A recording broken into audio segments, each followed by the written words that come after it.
Meanwhile, the Washington Bridge closure continues to impact residents who live near the highway.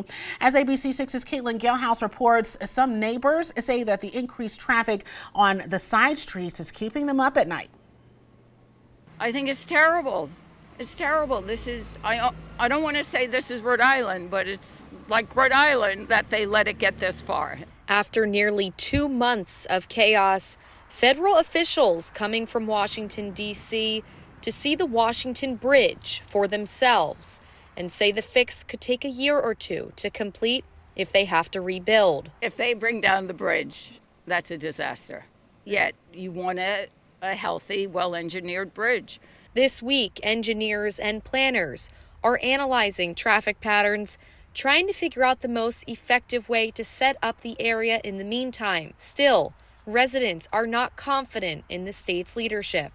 I'm a little discouraged by the governor's response. At times he said, we're just not talking about this or that at the time. And one ABC 6 News viewer voicing her concerns on our Now Local News app. I think some of the concerning things with the Washington Bridge situation have to do with how fast things were closed down, how unclear it was to the public, how there was just no transparency in when things would open back up, how serious the situation was.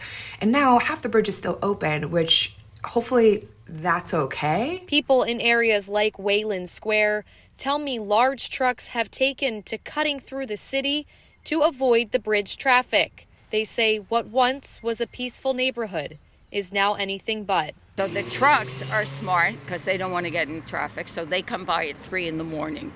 So we hear them rumbling down, and it's terrible because they're digging up our streets. In Providence, Caitlin Galehouse, ABC 6 News.